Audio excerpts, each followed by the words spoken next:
Good evening, cult members, and welcome to Pop Culture Cult. I'm Sean. I'm Janice. And welcome to a new setup, so be warned.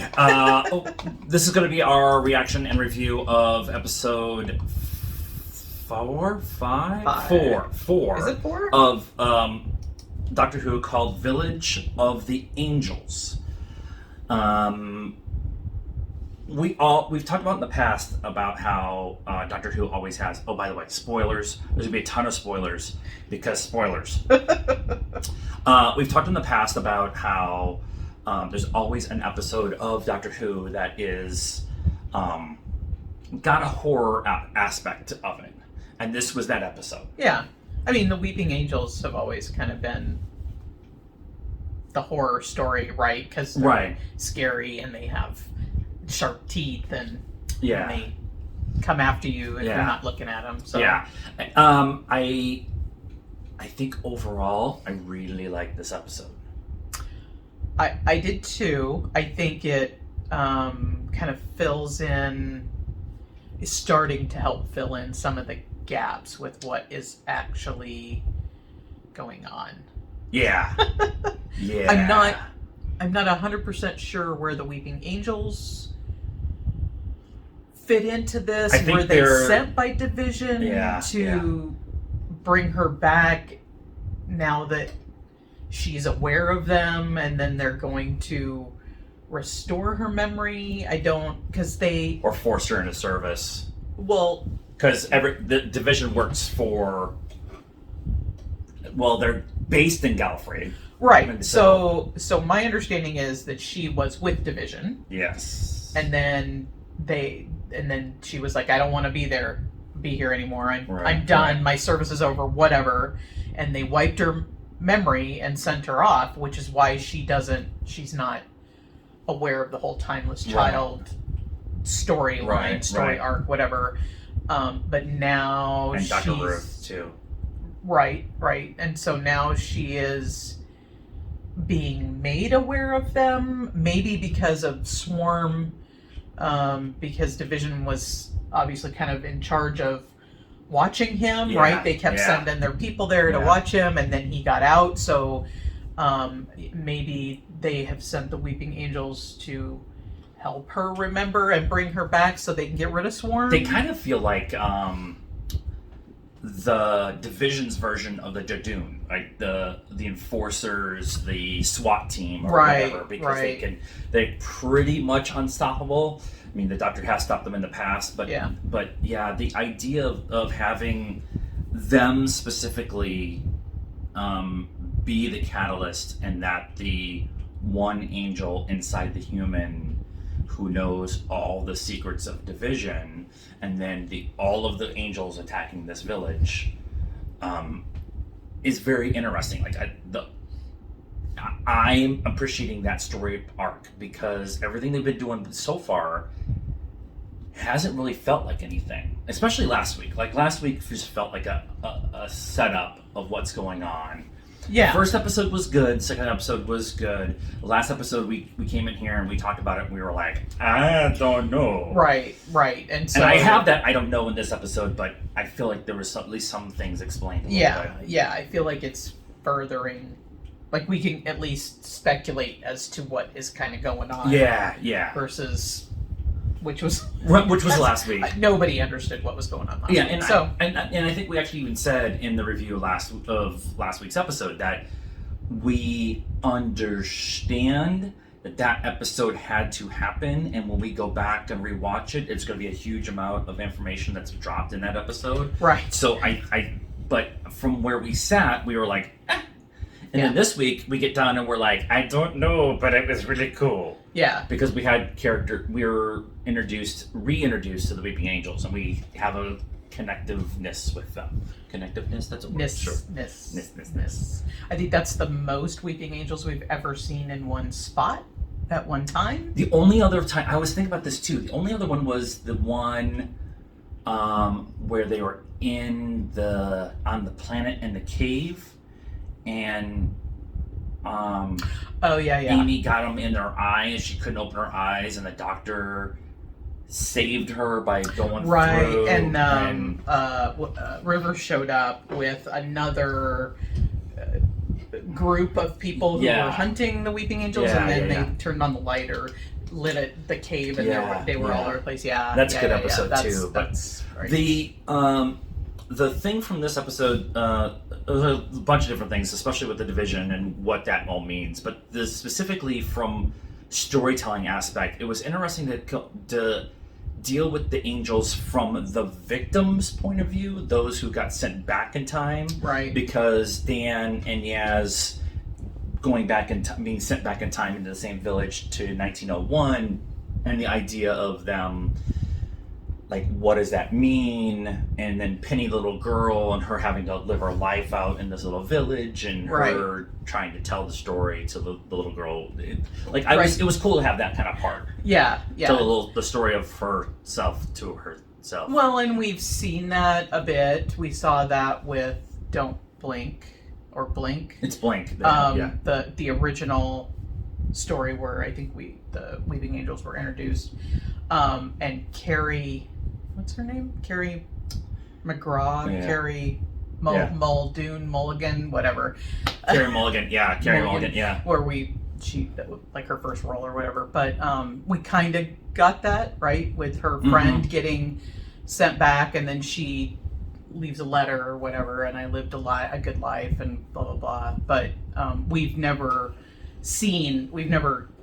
been there with the person. Amy and Rory, they were just gone. Right? And so this we got to kind of see. It was cool too, because you kind of got the, especially from Yaz's point of view, like Yaz is blindly faithful in the Doctor's ability, but questions the Doctor at every turn she has a chance. Yeah. And Dan in this episode was specifically like the audience surrogate. Like, how does this work? Why is this happening? What is going on? And I appreciated that, because we haven't really had the audience surrogate for a long time. Yeah. We had Rory. Rory was the audience surrogate a lot. Yeah. And we had Clara and Bill both did versions of, like, I don't understand, you need to explain it to me kind of thing. Yeah. But we haven't had it really even with the Sinclairs, as I've been calling them. Even with them, they would always like ask questions, but they were never really the surrogate of them. It was always Mom who was like, I thought was going to be that person, was going to be the surrogate for the audience and stuff. Yeah. But what this whole episode rolls down into is Division specifically trapping the Doctor. Right. And I still think that they are bringing her back, reversing the mind wipe to help them recapture Swarm and whatever her name is. The sister or whatever. The sister, because obviously, I mean, they're taking Passenger around and sucking up the people that are left after the Flux. Yeah. So that's not good. Yeah. I'm kind of interested, like, how this is all going to undo. I mean, there's something. Is the Flux just going to have happened? Yeah. Now? So let's talk about them turning the Doctor into a Weeping Angel, and then using that as the transport. They said something along the line of you've been called back into service or something along that line. Yeah. And then turned the Doctor into an angel, which was, we've talked about it multiple times so far this season. They spent money on this season. Yeah. BBC spent money on this season. You could do that when you don't have 6 episodes, so you have a bigger budget on each episode. And so space looks really cool, but the transition of the Doctor turning into a Weeping Angel was way cool and way something I never thought we'd actually physically see on screen. I thought there would always be kind of a hint at something with her being a Weeping Angel or transforming into an Ood or being sucked into a Dalek, although we had Clara and the Dalek. Yeah. But like we always had that, or her turning into the Doctor being a Cyberman. We kind of got the Time Lord Cyberman with Master last season kind of idea. But we never seen the Doctor themselves be transformed into the bad guy. Right. And I mean, apparently gone? She's not, obviously. Right, there's 2 episodes left and some other episodes going on. But, yeah, I mean, it leaves that, like, it's kind of that suspenseful, what's going to happen now? Yeah, and I really appreciated that. Like, I really liked it. So, she's obviously been called back to Division for whatever. We also have that storyline of what's going on with Vendor and Belle. Yeah. Now, Belle is pregnant with Vendor's child, and we had somebody in the comments from last week's episode stated their theory. Her name, I think it's Andrea Zapow. I'm sorry if I got your name wrong. I'm terrible at names, and I'm terrible at remembering them. I should have left it up. But their idea was the baby that Belle has is the timeless child. And so isn't that like it's a giant loop back.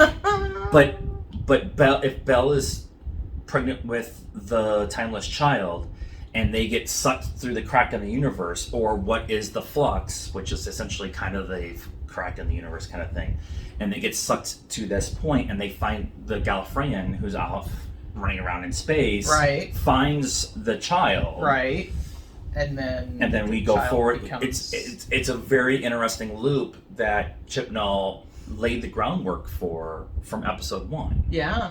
And he has said in interviews that he had a 3-season story that he wanted to tell. Yeah. Kind of going through. Yeah, this isn't like a flying by the seat of his pants. Moffat style. Right. Moffat had story ideas. Yeah. They were more like guidelines. Yeah, they were more like guidelines. Totally. But I love that idea. I love that concept of you've introduced this concept of the timeless child and what it means for Gallifreyans as a whole and the Doctor as a whole. And Time Lords. And that's how we can explain Dr. Ruth and all of that. And then you have this idea of Division, that the Doctor worked for Division at one point in time. Right. They decided to leave, and when they decided to leave, they wiped her mind of everything that had to deal with Swarm, Division, or whatever, because Division needs to be able to work in the shadows without anybody overlook or whatever. Right. And so that idea, I love that kind of concept in that. That's interesting. I hadn't even, the fact that she's pregnant is like the 10th thing on the list of all the stuff going on right now, so I wasn't even thinking about that. But yeah, I like that. I like that theory. That would be interesting. And then and the idea of Vendor and Belle on this I don't know, journey across the universe, where they're kind of just like bouncing past each other every once in a while, is I think a bigger story overall than what we're doing, because right now we're just dealing with the Doctor and Yaz and Dan and what's going on with them and the Flux. Oh, by the way, they keep going back to Belle, going over here, and they talked about Vendor over here and stuff. And so it's like a post-credit scene, right? This week was a post-credit scene. Right, but just their whole kind of story is like a post-credit scene. It's like here's the episode. Oh, by the way, here's this. Yeah. You're like, oh yeah, that's going on. And you can do that when you have a 6-episode season. You can throw these little things in there every once in a while and sit there and say, hey, remember, just hey, these people over here. They're still out there. The Doctor trying to figure out what's going on with the Weeping Angels being full on. The mental, what was he? The professor. The professor. Professor Jericho, is Gibbs from Pirates of the Caribbean. I had to look it up because it was making me crazy. I was just like, I recognize him, but I can't put my finger on it. He cleans up well. He cleans up well, but he's also thinner, and so his face is a little bit thinner. And so without the beard, and he's thinner, and glasses, and you're like, that's Gibbs. Yeah. But when I was looking him up, he's in the next 2 episodes too. So, because you have Professor Jericho, Dan, Yaz, and Peggy, the little girl, Penny, and Peggy, and Penny all left in the village in 1901, yeah, and they witnessed the 1963 version of the Village and the Weeping Angels taking the Doctor. Yeah. So now they have to figure out. Now, so what's going to happen? Like, how are they getting out of there? How are they getting out of there? And quantum entanglement? No. Quantum... Foam makes me roam. Right. It was a thing that they kept taking... they kept making a point of talking about the quantum... Quantum extraction. They kept making a point of saying that. And so it almost feels like they're going to play with the idea if the Vision and the Weeping Angels need to come in and intervene against Swarm and the Flux, you need to use quantum something or other. So you need the Doctor. So you might need multiple Doctors to do that. So one of her things that she was saying earlier is the 60th anniversary. Yeah. Or no, it's the 100th. Yeah, it's the 60th anniversary is coming up, and there's also the 100th episode, the 100-year BBC one, right? So what if the concept is that you were talking about? Oh, the Doctors have to get together to kind of figure this thing out. Yeah. Quantum wise, with the power of the Weeping Angels. Oh, by the way, the Jadoon are out there. Oh, by the way, we have the Silence still sitting out there that we know are coming. In the trailer for next episode, we have modern day Leftwich Stewart. Yep. I can't remember her name. Kara? We're terrible Doctor Who fans. It's been a minute since we've seen her on screen. But, like, it feels like it's leading up to the Doctor's going to need help from other Doctors. Right, kind of like when a good man goes to war. Yes, and where not doctors, but they bring all his friends. All his friends, and then him. there was the 50th anniversary when they put Gallifrey in the painting, and all the Doctors showed up. Is that the 50th, or was it the day of the Doctor? Oh yeah. I always forget that that's all one show. Yeah. All one episode. Yeah. Right. Yeah. So that's kind of an interesting idea of what they could be laying out in front of us. But overall, I think this episode was probably my favorite of the season so far. Yeah, that's fair. I think that's where I'm at right now. Again, once we go back and rewatch them all, after we know what's going on, that might change. Yeah. Now, and one side little note, all of Jodie's stuff has been filmed. She is officially done, and they started tearing down the inside of the TARDIS this week. So that's sad. It's a little sad, but we will get into Jodie's stuff as we get towards the end. But yeah, so that is our thoughts on this episode. They're calling it Chapter 4 of Doctor Who Flux, but this one was Village of the Angels. Let us know what you thought of our reaction and review and discussion about it in the comments down below. Please be nice, it's a requirement around here. Like this video, subscribe to the channel, hit the bell for notifications, follow us on all of the social media stuff, Facebook, Instagram, Twitter, TikTok. All the links are in the description down below. Hopefully this setup worked. And until next time, cult members, good afternoon, good evening, and good night.